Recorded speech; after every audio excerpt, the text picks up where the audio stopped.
Hi, welcome to today's video and thanks for joining me. Today we're going to be talking about this subject, the Canada Pension Plan.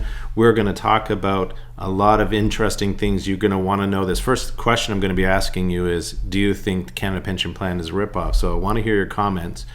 But more importantly, we're going to be diving into a lot of detail here. We're going to look at the Canada Pension Plan, how much you get each month or how much you could be eligible to receive, plus the old age security and the clawback, what the threshold is there. We're going to examine if you had compared the Canada Pension Plan, how much you would receive from Canada Pension Plan throughout your lifetime, and compare that to if you had invested the money instead, what would be the difference? Crazy amount of difference. You're going to love this. Plenty of detail. Now, what brought this video on was this video here that I posted that you guys blew up. Over, I think, 1,200 comments on the video. You guys are really unhappy. Most of you are really unhappy about the Canada Pension Plan. So I'm going to be sharing with you the pros and cons of the Canada Pension Plan and exactly where does the Canada Pension Plan line up amongst 48 other pension plans across the world. Okay, so without further ado, let's get into this. This is going to be fun. Okay, so I have a question for you. And this is what I want you to answer. Do you think the CPP is a tax or is it an investment? Comment below. I want you guys to tell me what you feel. Is this really a tax on your income, or is this something you're, contributing towards your future? Let's hear this. Let's have this debate on this video. Okay, so let's get into, well, if this is a tax, let's examine what a tax is. A tax is a compulsory contribution for the support of government facilities, programs, services, or other spending levied on persons, property, income, commodities, and transactions. CPP contributions clearly fit this definition as they are a mandatory payment levied on eligible employment income to support a government program. That's the Canada Pension Plan. So if you're thinking, no, the CPP is not a tax, it's actually an investment in your retirement income, well, it's kind of interesting. Could it be both? Sounds to me like it's a tax.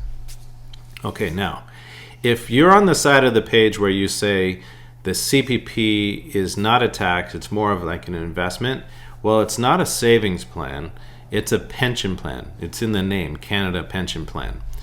And, well, let's examine how pensions work, because this is not how, the Canada Pension Plan is not how this works at all about regular pensions. On the death of the owner of a pension, not the Canada Pension Plan, just ordinary pensions, you have a defined benefit pension plan, your pension may be passed to your spouse. It depends if you've got this succession on your pension, and many pension plans are reduced when they pass to the surviving spouse. Now, on the death of the surviving spouse, the pension is usually gone. That's what's typically happening in every pension that you would see, except for the Canada Pension Plan. So this is kind of interesting. Now, if you have no spouse or any dependent children, that CPP, it's gone, right? Government gets to keep it. With a spouse, they would only receive the maximum pension of $1449.53 per month. Now, pay attention. This is really, really important. The maximum pension, Canada Pension Plan, that you can receive right now in 2025 is $1,449. This is really key because when you pass away and your pension goes to your spouse, your Canada Pension Plan goes to your spouse, it depends how much your spouse is already getting from the Canada Pension Plan. Remember, they can only receive a maximum of $1,449. So if they're already receiving, let's say $1,000 per month, then the surviving spouse is only going to receive $449 from their deceased spouse's pension, and the rest of it is gone. So this is very different than a normal pension, because in a normal pension, the spouse would receive some kind of, whether it's 60, 66%, or 100% of that spouse's pension would land in the surviving spouse's hands. So it doesn't behave, the Canada Pension Plan does not behave the way a normal regular pension does. It has a cap as to how much the surviving spouse can get. That I don't think is right at all. Here's your guy, this is not right.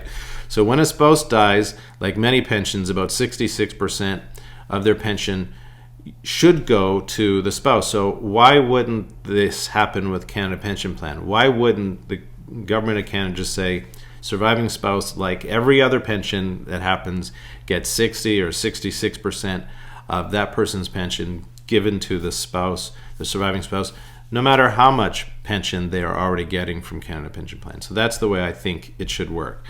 Now, the second thing is, many pensions, as you might know, may have a guarantee period of them. So some have a 5 year, some have a 10 year, some have a 0 guarantee. But it would be really interesting to examine. I think all you single people out there, let me know what you feel about this. If you're a single person and you pass away, your Canada Pension Plan, you don't have a spouse. So where does it go to? It goes to your eligible children, but the children have to have some kind of eligibility to it. So it says here, when a single person parent receiving eligible for Canada Pension Plan benefits dies, their dependent children may qualify for the Canada Pension Plan. So what I'm thinking here is, wouldn't it be great if those children, there was a guarantee period so that, whether it's a 10-year period where if the person dies within that 10-year period, the pension still goes to the kids, the full pension goes to the kids. Because do you know how much money goes to the kids? Look, this is really not good. Each child under 18 years of age or older, up to 25 years of age, would receive $294 per month. I don't understand that. That's just, it doesn't make any sense to me at all. If you're under 18 years of age, you're already automatically eligible, but it doesn't make sense to me why the government is giving so very little of somebody's pension to their surviving spouse or to their children. It doesn't make any sense to me at all. I'd like to see a change in the Canada Pension Plan to make it similar to other pensions. The way that works, it should be no different. That money should also be given to the spouse with no cap on it. The whole pension comes over. That's what I'd like to see. And for the kids, for all you single parents out there, my goodness, it's $294. What is this going to do for kids? Okay, Canada Pension Plan and the retirement benefits. So let's look at this. As of January 2025, I'm going to lead you through now just a refresher on the CPP, and then I'm going to compare something that's crazy is what would happen if you had invested money versus getting Canada Pension Plan. So you get about $808. This is for anybody that's retiring right now, age 65. It's going to get about $808. The maximum is $1,433. Old age security is $727.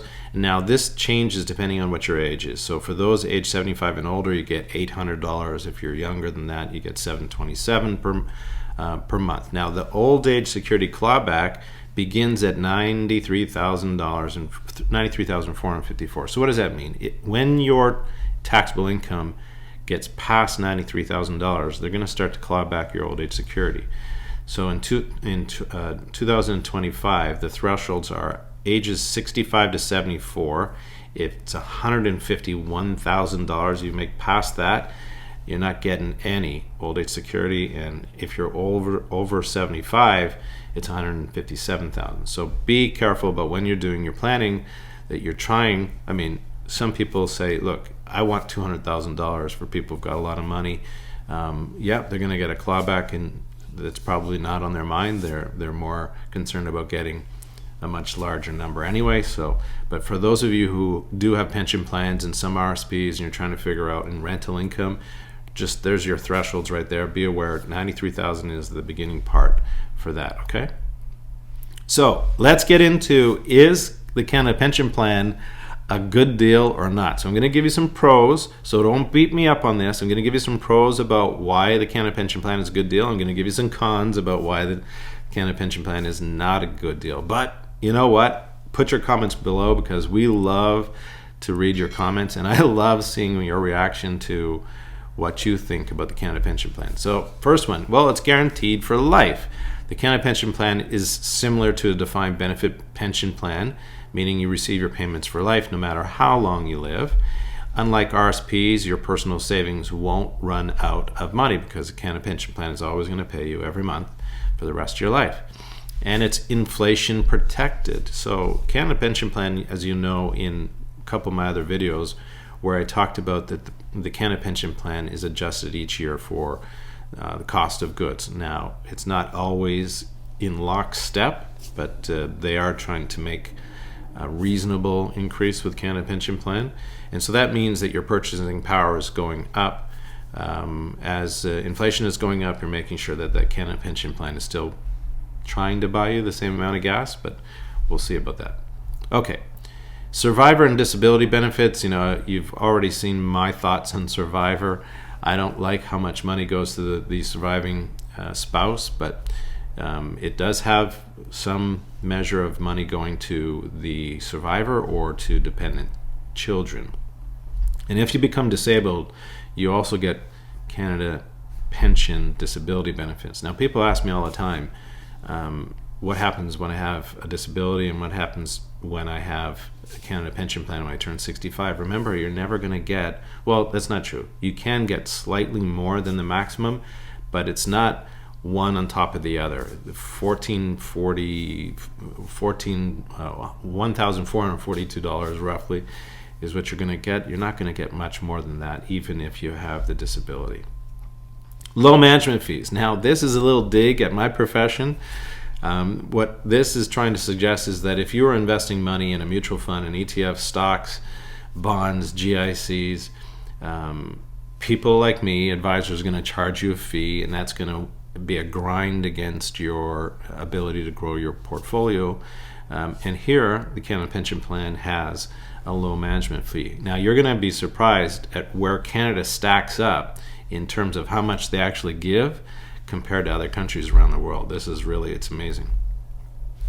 You can't outlive Canada Pension Plan. Well, of course. Canada Pension Plan is around for all your life. Now, here's some interesting statistics. Many Canadians underestimate longevity. If you live into your 90s, Canada Pension Plan is a really good deal for you because you are actually outpacing or outliving the average mortality of Canadians. And so you can see here between men and women, the average mortality. So how long do you live past 65? So and you guys also, rightly so, I suppose you were saying or having a critique that I was giving you data on what is the average mortality age in Canada from birth. And you all said, no, if you're 65 today, you're going to live much longer. That's true. But we're trying to give you some insight as saying, look, you are going to pass away. You're going to be at a certain age. What is the right optimization when to take CPP? You're kind of missing the point on how old we're going to live. It's really important for you just to recognize that when you're trying to figure out your retirement, you have to do two things at the same time. What does the math tell you? And what does your gut tell you about when you think you should take CPP? So you can see here that men at 65 are going to live roughly, just under 21 years after 65, and women are around 23, 24 years. So women are living slightly longer than men. Okay, why is Canada Pension Plan a ripoff? Let's look at this. Low income replacement. CPP only replaces 25 to 33% of your pre-retirement income, and that's based on your Canada Pension enhancements. If you earn $80,000 per year, you're only going to get about $16,000 per year at most. So think about average incomes in Canada. That's not a big replacement. $16,000 is not a large amount of money. In fact, when you look at pensions around the world, Canada is 7th on the list for can we say highest pension? I don't know if we can say highest pension. What we're looking for here is which pensions around the world pay above $20,000 adjusted for Canadian dollars. So you can see the United States is adjusted for Canadian dollars because the dollar is so high right now in the US. It's about $43,000 US. But you can see we're 7th on the list. So Netherlands, Germany, Spain, France, and Denmark and the United States all pay higher than the Canada Pension Plan does. I have a list of 48 other countries about how they rank the Canada Pension Plan. I'm going to get into that now. So this is the Canada Pension Plan Global Pension Index. And what it does is it ranks pension plans on the merits of how great the pension is, its sustainability, how much money they pay, the monthly benefit, all these things. And we are 17th out of 48 countries in the world. And so if you look at this chart here, I didn't put all 48, not enough room on the screen, but if you can see here on the left side at the bottom of the page, Canada is 17th with an overall grade of B. Who is beating us? Netherlands, Iceland, Denmark, Israel, Singapore, Australia, Finland, Norway, Chile, Sweden, UK, Switzerland, Uruguay, New Zealand, Belgium, and Mexico all have a better pension plan. And look at where the United States is on the other side of the page. The United States is way, way down on the list. They got a C plus rating for their pension. So not just about the money that somebody gets, but the actual sustainability and how it works. So Canada, again, we're not at the top of the page. Everybody says that, we're the envy of the world, our banking system, our country, all these great resources, unemployment rate relatively low, peaceful country with just a lot of great things happening in Canada, and yet the rest of the world doesn't look at our pension plan that way. The rest of the world says, Canada, you're 17th. You're not at the top 5 even. So we have some work to do in order to make our pension much better for our citizens. Okay, high contributions for some. CPP contributions are mandatory for workers earning above the basic year's exemption. So if you make less than $3,500 a year, you're not contributing to the Canada pension plan, but every dollar after the $3,500 is taxed. There's that word, taxed towards the mandatory contributions you have to make. In 2024, employees pay 5.95% of their earnings up to $68,000. That's moved up higher this year to just above $71,000 for the threshold for Canada Pension Plan. And if you're self-employed, you have to pay both the employer and the employee, which is really difficult for a lot of small businesses, as you all well know. If you are invested in a Canada Pension Plan contributions in a high-performing TFSA, RRSP, or dividend stocks, you might achieve higher returns. So now what this is talking about is if you didn't have to invest money in a Canada Pension Plan, there's actually a possibility that you may have done better in saving much more money. Now, this takes discipline. You got to understand what to invest in, and there's risk. Markets go up and down all the time, but it's something that you need to know. So would you have a better return on your investment if you were to take that money that the government makes you pay into your Canada Pension Plan and invest it? Well, let's have a calculation on that, okay? Watch this. This is really cool. Over your lifetime, you're going to contribute between $120,000 to $130,000 over your lifetime into your Canada Pension Plan. Okay, so there's a big formula. I'm not going to show you the formula, but essentially that's how much money that you are going to contribute to your Canada Pension Plan over your lifetime. Now, if you retire at age 65 in 2025 and receive the maximum Canada Pension Plan benefit, you'd live until about age 86, you would receive a total of approximately $475,000 in Canada Pension Plan payments over 22 years. Now remember, that's the maximum. Very few people get the maximum pension plan. So I'm giving you like the top end, the high end here. Now, if you had invested the maximum, hold on to your seat, the maximum CPP contribution of $4,430 annually over the next 40 years into an investment and got 9%, sounds to me very close to the S&P 500 rates of return, you would have achieved almost $1,500,000 in your investment account. So think about that. You put in $120,000 to $130,000 over your lifetime, and you're going to get out $400,000 versus putting the same amount of money in, let's say, the S&P 500 over the same period of time, and you would have grown that portfolio to $1.5 million. I gotta scratch my head there and try to say, is that a good deal? I don't know if Canada Pension Plan is a good deal now that I see it that way. So if you die early, here's another thing. If you die early, you might not get back what you've contributed. So it may not be a great benefit to you because dying too early, well, we've already seen what happens if you die too early. Your survivor benefit exists, but they are not equal to what you put in. So your survivor doesn't get what you contributed over your lifetime. So let's add these up and look at the verdict. Is it worth it? Let's see. For those who live into their 90s or older, the Canada Pension Plan is a great deal for you. This is just, it's It's obvious the math works in your favor for that. For high income earners with strong investments, so if you're investing privately, you could outperform what the Canada Pension Plan would have gotten you. And I think that's obvious. We've sort of demonstrated and proved that. For those who die early, people feel like they don't get their fair share, and I completely agree right there. If you are passing at a young age, Canada Pension Plan is not a good deal. And I especially think this is true of any situation where if there's a real strong family history where people have very, very early death rates in families, and they know this ahead of time, that people don't live past, let's say, age 70 in their family for whatever reason, but they have to contribute to the Canada Pension Plan. This is really a disappointing thing to have to pay into, knowing that it's not going to be a good deal for their family. For the average worker, Canada Pension Plan provides a stable, low-risk retirement income. That's true, it does. And so, final thought.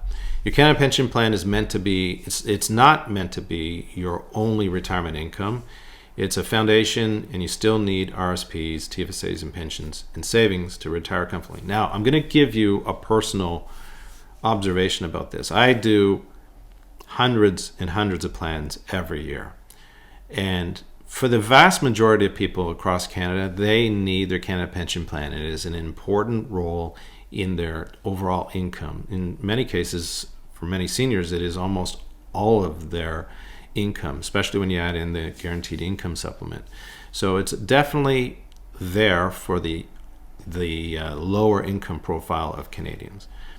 For people who are making a decent wage in Canada, it's going to make up as that the number 25 to 33%. That's what's going to happen. It's going to fall squarely into that sector of people who will have and enjoy that income from Canada Pension Plan, and it's not going to be the end all or be all for them.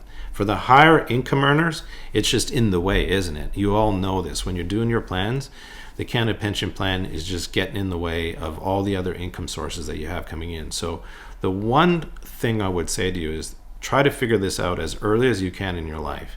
And that is, where is your retirement income going to come from? What are all the income sources that you're trying to create in your life? Knowing that you're going to have a Canada Pension Plan and an old age security payment that's going to kind of get in the way of all those other income sources. So it's very important that you start to plan ahead for how you're going to receive income in retirement. Okay, that was a great video. I hope you enjoyed it. Final question for you. Do you think that the Canada Pension Plan is a ripoff? Yes or no? Put your comments below. Blow this video up. I want to read all your comments. I love reading your comments. Thanks again for sticking around and being part of this video. I look forward to seeing you in the next video. Thanks, and be well.